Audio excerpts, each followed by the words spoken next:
Mr. Nominee, you've given your name as George Opare Addo, Esquire. Yes, please, Mr. Chairman. Have you, since birth, had this name and no other name? Thank you, Mr. Chairman. I have a local name, but it's not on any of my certificates, so when I write it, I don't write it. My mother has a pet name she calls me. Is this a name you have on your birth certificate? Yes, please. On my birth certificate, it reads George Opare Addo.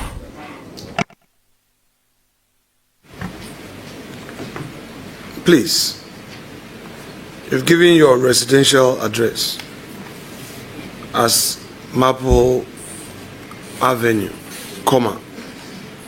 Agbogba, Accra, on page 1 of your CV. That's correct, Mr. Respectfully, tell this committee how long you've lived at this residential address. If I am not mistaken, ever since the NDC lost in 2016, because for 8 years I was domiciled in Ekropon when I was MC. So when I lost, I moved to that address. Thank you, Mr. Chairman. So, respectfully, do I take it that this was a property you acquired yourself, or you rented it immediately you moved out of government bungalow into it? Mr. Chairman, it is my own property. Thank you.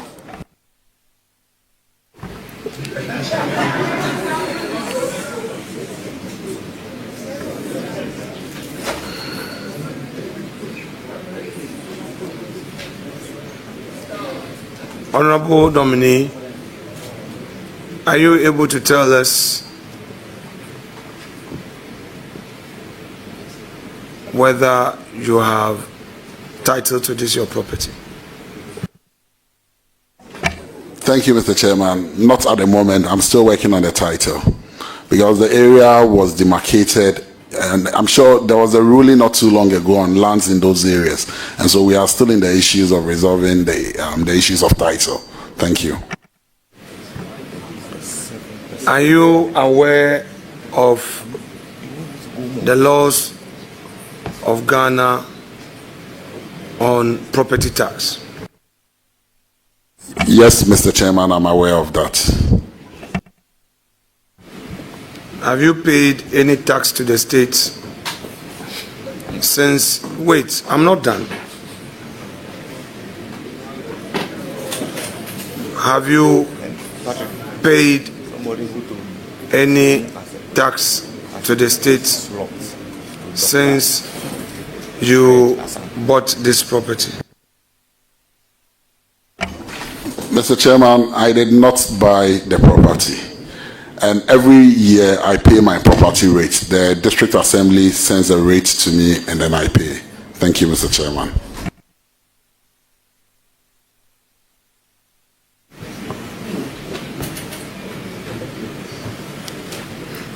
Let me go to the educational background column of your CV, still on page 1.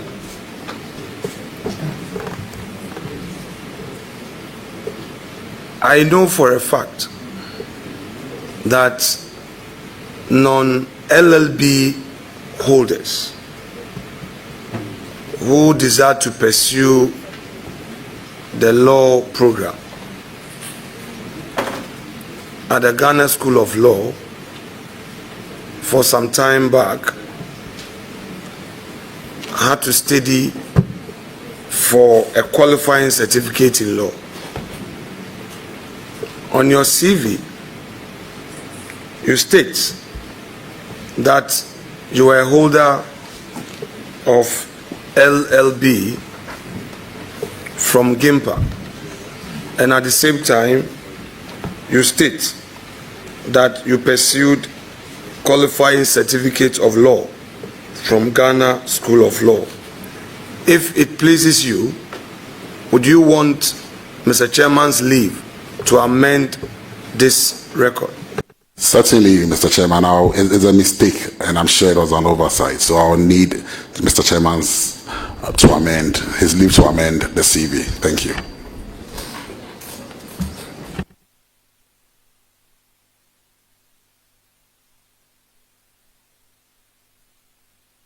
So may you take Mr. Chairman's leave to amend your CV and specifically what you would want to amend, and do so aloud. So if it pleases the chair. Honorable nominee, I realize it's a typo. The P, the professional certificate, is missing. Certainly. So you can amend and add it. Honorable nominee, if you be pleased, may you take Chairman's leave to amend the records. I've already granted leave that you can amend. You should tell us. A bit confused, if you can help me out. Well, I noticed that what he's complaining about, QCL, can mean something else. Because the QCL, those who didn't go through law school have the opportunity to do that preliminary law course to get to the professional level. But anybody, those who didn't do LLB from the university, but you have done the LLB, you entered the law school, and you graduated as a professional lawyer. So it should be qualifying professional certificate in law. So I realize that the word professional is missing. So you have the opportunity to put the word professional there. Thank you, Mr. Chairman. I'm doing. So what are you amending? No, he's still not done it. Colleagues, my dear guests, we are here for a serious business. Please bear with us. And Chairman, I think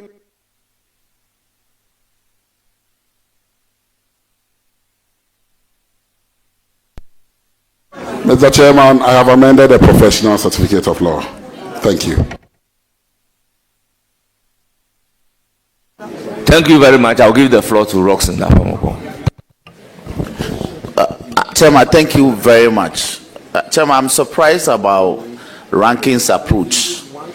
It is the practice of committees of parliament that where clerical errors such as this are detected and there are corrections, the corrections are deemed effected consequentially pursuant to the leave sought from the chairman.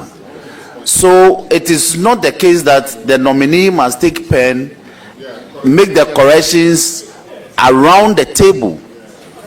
The correction is deemed done consequentially pursuant to the leave sought. So the document before each member on this committee is deemed corrected. The members will take pen and do the insertion where appropriate. I think that the ranking member, who is a senior member of this house, knows this. So we plead with him. He should make progress on this matter. Chairman, I thank you. Thank you very much. Can we make progress?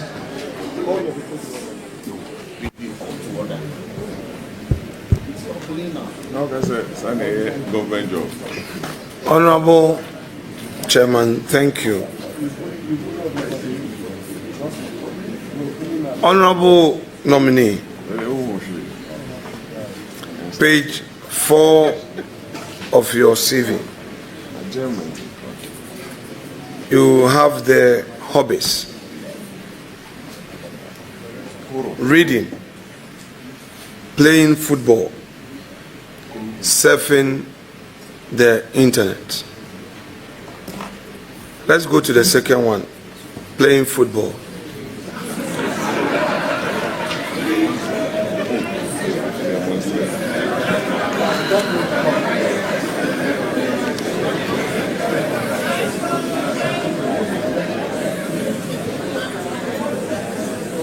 How often or how regular do you play football? Thank you, Mr. Chairman. Averagely, once every 2 or 3 weeks, I find myself on the field to play. And I play with a few of the honorable members of this House sometimes. Thank you, Mr. Chairman. Mr. Nominee, on the same page, you have references. 2 names are there. I shall first deal with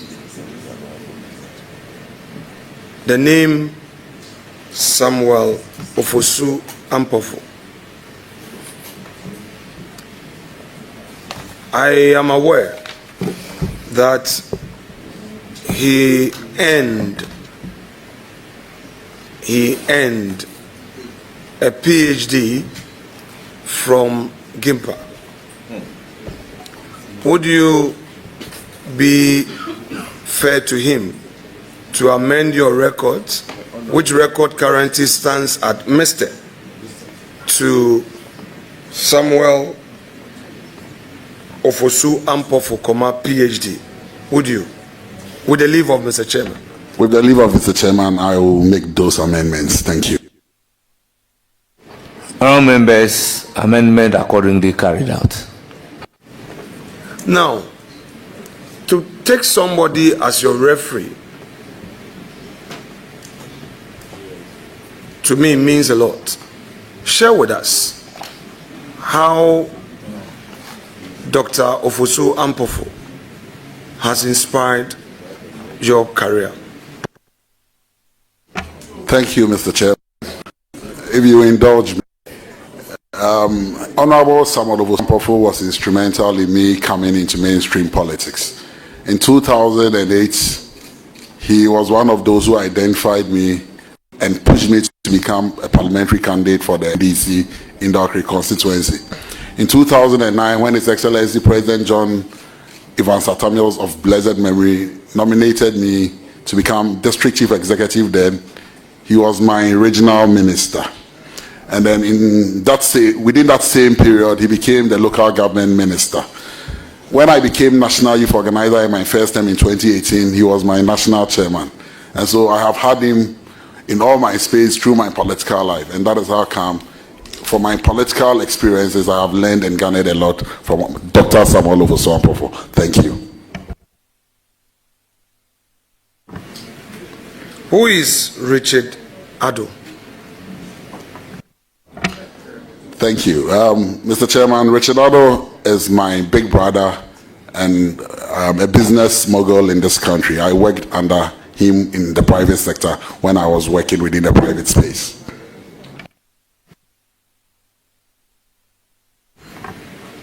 The company IGIT Group of Companies, are you a director of that company? Mr. Chairman, I used to be a director until I joined politics and he cut me out. Thank you. Oh, you resigned. Since you're a lawyer and some law students would want to know some fact, did you resign as a director? Yes, I did resign, Mr. Chairman.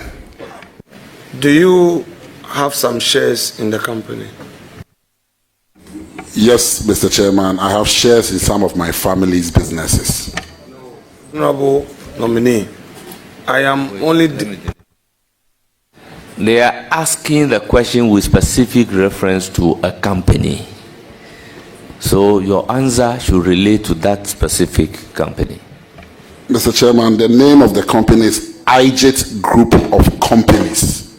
So it is not just one company in question. It's the IJIT Group of Companies. That is why I said I have shares in some of the companies. All right, so let's do a little exercise there then, since you are. Now, on the IJIT Group of Companies, how many subsidiaries are there? Mr. Chairman, I may not be able to volunteer that information rightly. I don't have all.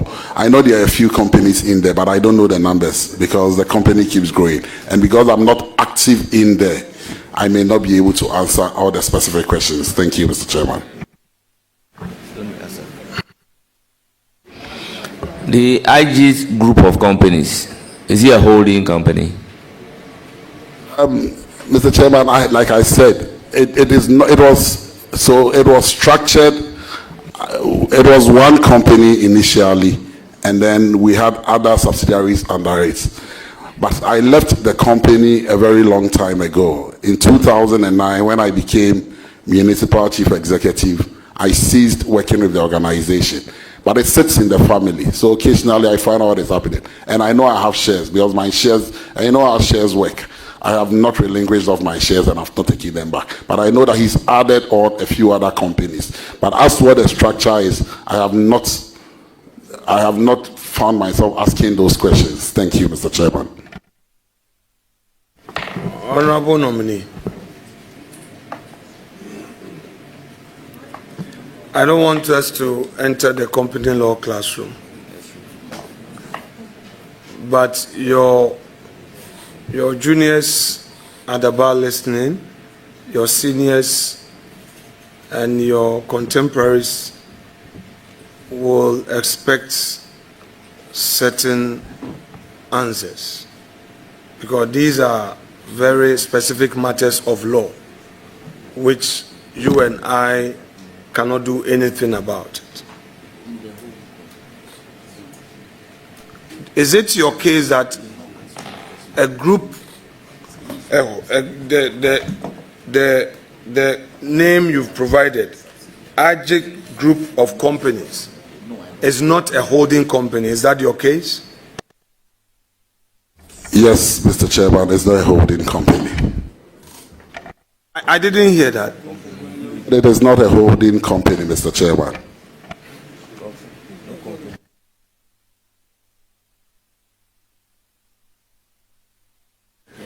Honorable nominee. Chairman, Mr. Addo, once you've told the committee, we are all students of the law, that IJIT Group of Companies has some subsidiaries, and it's right, that is the holding company with some subsidiaries they're under, with a different structure, directors, shareholders, and different shareholding structure. So don't worry, let's make progress on that. That's it. Yeah. So that is why, I urge you to please pay attention, so that if we might have to do some corrections, so chairman would always grant you the leave to amend. I understand. We give out things to our secretaries to type for us, and sometimes they make mistakes. So I will move away from there. However, I need you to confirm whether the resignation that you tendered was a resignation to the Registrar General, where the Registrar of Companies, who is a custodian of all these the communications, whether you sent it to the secretary to process it at the Registrar of Companies. Mr. Chairman, in 2009, when I resigned, I handed over my resignation, the letter to the then Chief Executive Officer of the company. Thank you. Now, Honorable nominee, you have indicated membership of bodies and associations. Are you a Freemason? Yes, I'm a Mason. Who is your mother? Amity. In all difficulties and dangers, in whom do you place your trust? The grand architect of the universe.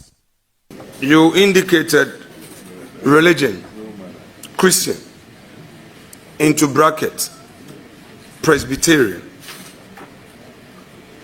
Tell this committee how active you are in the Presbyterian Church. Thank you, Mr. Chairman. I'm not too active, but I'm a Presbyterian, baptized and confirmed a Presbyterian. Thank you.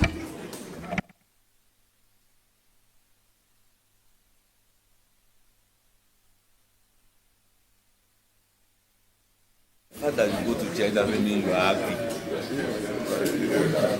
Are you an active church? You go to church. No, me, I'm a pagan. Mr. President Somebody's a Freemason, so I'm also a pagan. has told us that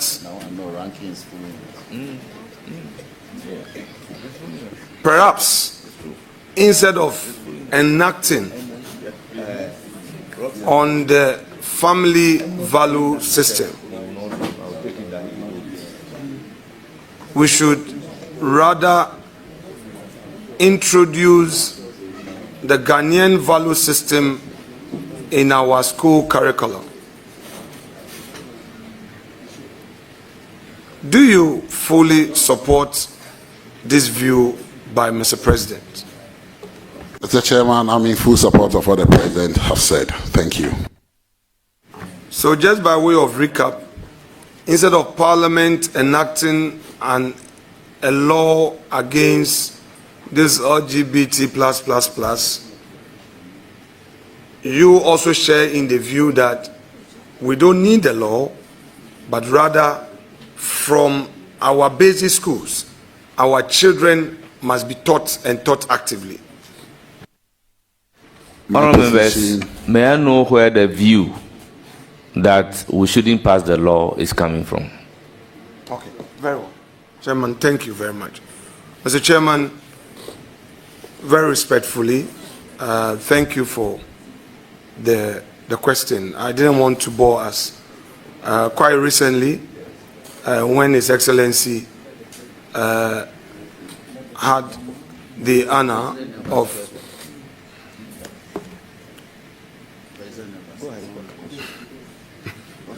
Please go ahead. When the President had the honor of receiving the Catholic clergy, the issue of the LGBT law came to the fore. Mr. President, in responding to the clergy, stated as follows, that one, he is aware that Parliament passed the law. However, since it got some potholes along the way, we already know the Supreme Court issue that came up. It didn't eventually get to the presidency for assent. That to him, a new discussion would have to come up, and possibly the Attorney General owning the bill, that is, it being owned by the states. Then he went further to say that perhaps if the discussion is escalated and we pay attention to introducing our value system in our schools for our children to know what our values are as Ghanaians. Perhaps there may be no need to enact. So that's the background. That's the background. Now, having that background, I just want to know from you whether you... I recognize Roxanne Davcado on point of order. Chairman, thank you very much. Chairman,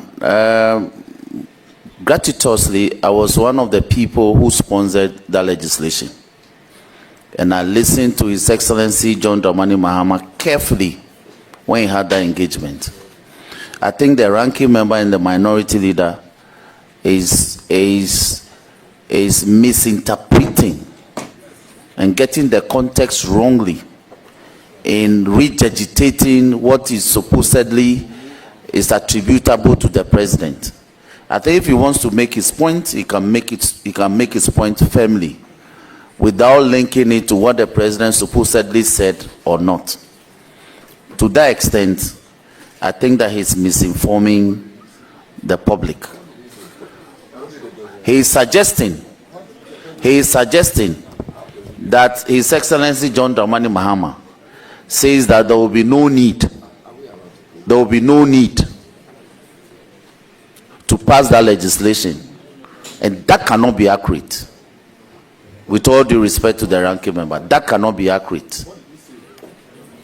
Honourable members, from even the narration of the minority leader, he said the president says the Attorney General may have to own that particular bill. What is the meaning of Attorney General owning a bill that is not going to be passed? Definitely, from his own narration, it means that the bill must be passed, introduced in Parliament by his Attorney General. The bill itself is seeking to promote Ghanaian family value. Therefore, the introduction of that bill in our schools is in tandem with the very bill. So how can the statement be to the effect that he doesn't want that bill to be passed? So please, let's make progress. If you can, minority leader can veer from that point and then we proceed. Chairman, I've learned that patience answereth all.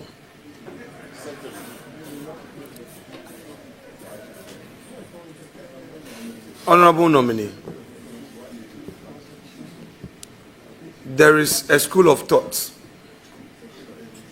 that holds a view that we should enact a law as Parliament to promote proper Ghanaian family value and sexual family values and our sexuality.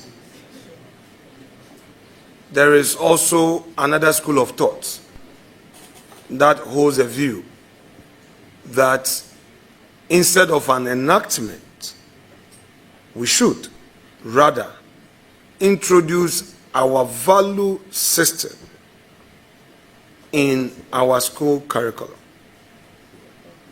Being the minister designate for youth development and empowerment,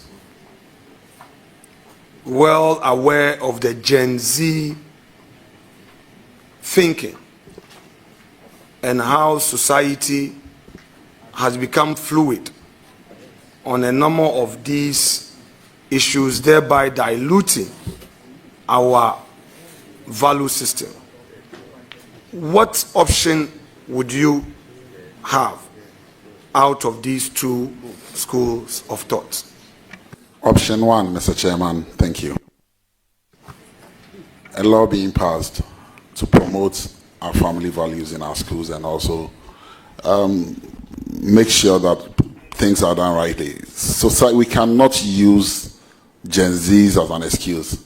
The older generation has a responsibility of bringing them up right, and that is what we must do. Thank you, Mr. Chairman. So, if God willing, you get the opportunity to serve in cabinet, do you assure the nation that when this matter comes up and these two schools of thoughts make a presentation, you will reaffirm your position on the enactment? Yes, Mr. Chairman. Thank you. Ghanaians have heard you. I appreciate that. The issue of youth unemployment is of concern to all of us. Would you agree to a suggestion to the effect that our youth do not take advantage of social intervention opportunities that are often introduced by governments? Thank you, Mr. Chairman. It cannot entirely be correct that our youth do not take advantage of social interventions introduced by governments. As a country, we've not been very intentional and deliberate about issues confronting young people. And so if we are intentional and deliberate, I believe we will achieve the results. We have paid a lot of lip service to issues that affect young people. And over the years, we have seen a lot of duplications, and so we have not built the right synergies to get the right results that we seek.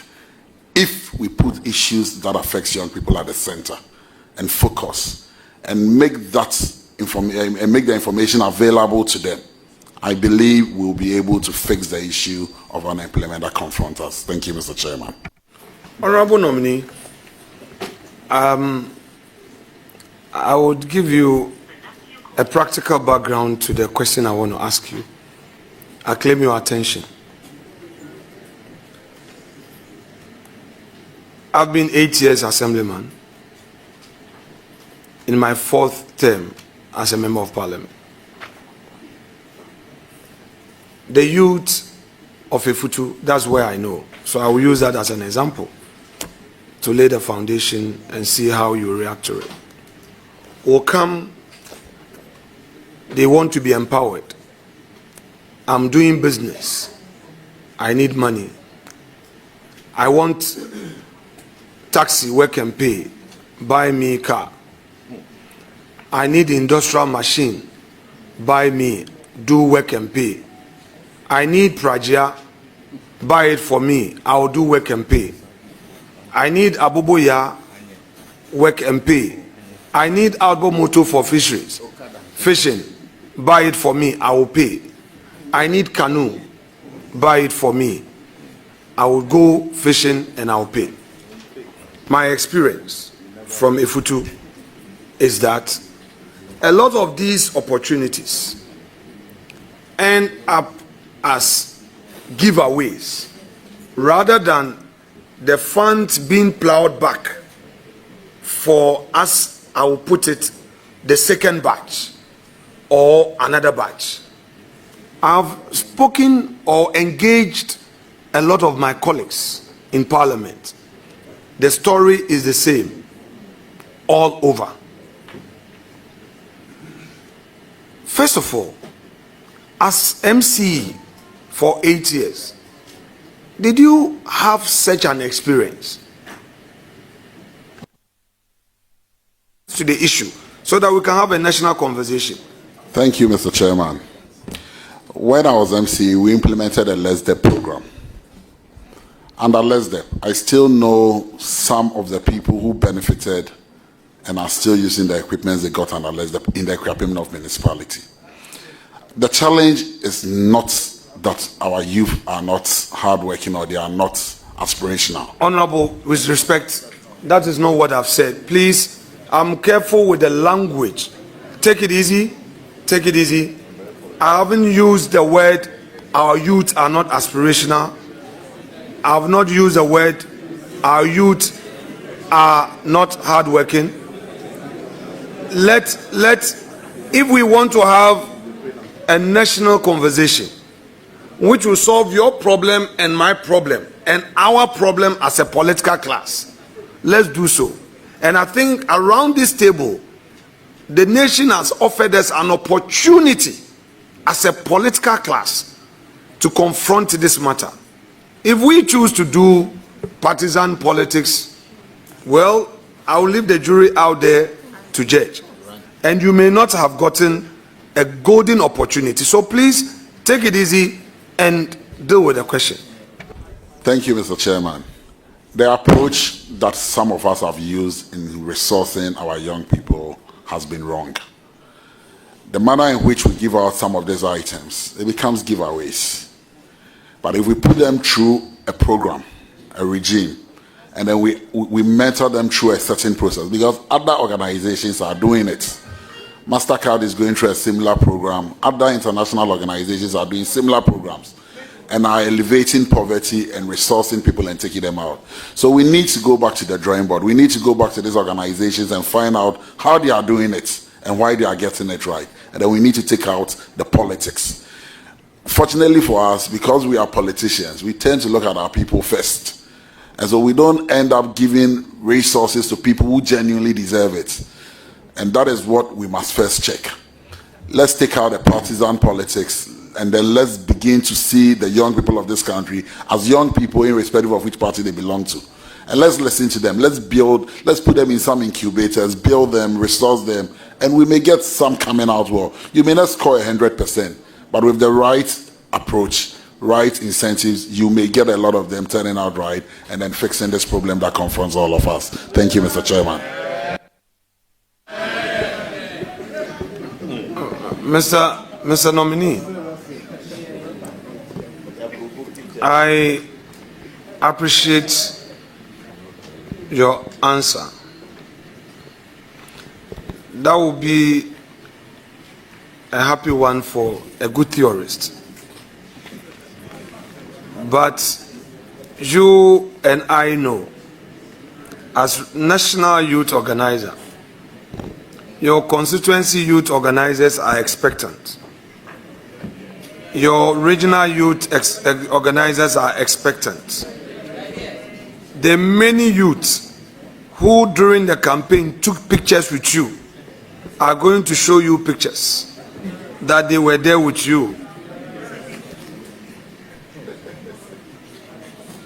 I agree with you that the approach by politicians could be a factor.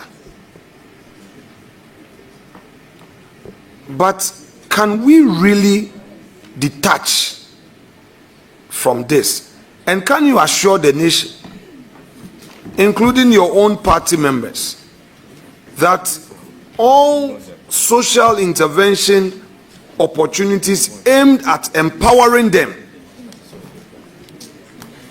aimed at empowering the Ghanaian youth, will not be based on party lines, and that it will not be freebies? They would have to pay back to allow for another batch to benefit. Mr. Chairman, I give assurances of the highest order. Thank you.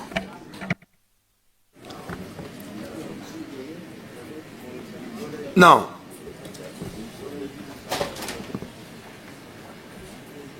I will lay a foundation on this same youth empowerment thing.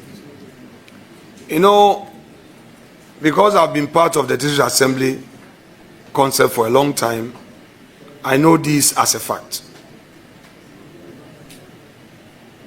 President Rawlings, blessed memory, introduced this poverty alleviation intervention program.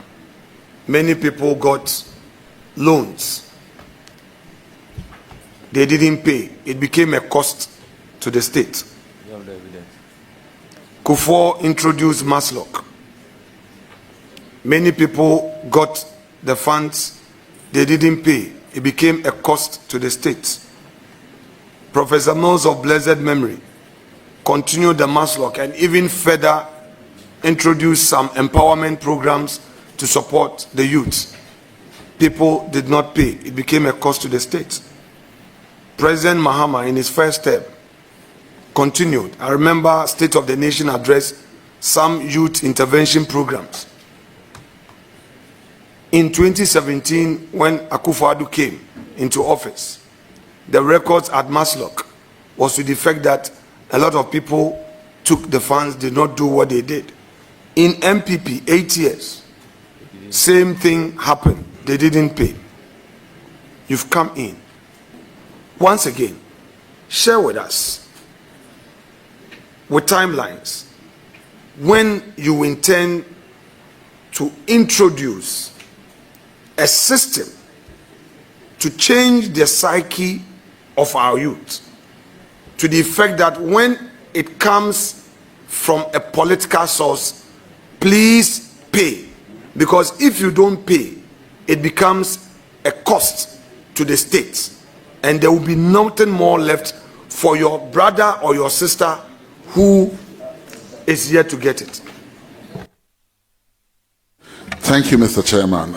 I wish I could share with you timelines, but it is not feasible at this stage. I know what the problem is, we all know what the problem is, but we need to sit down with the state actors and have a thorough understanding of what the problem is. When that is done, I'll be able to tell this committee at a later date how long it's going to take us to fix the problem you are referring to. Thank you.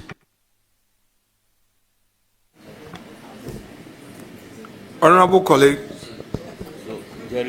do you have your own youth agenda as you go into the ministry?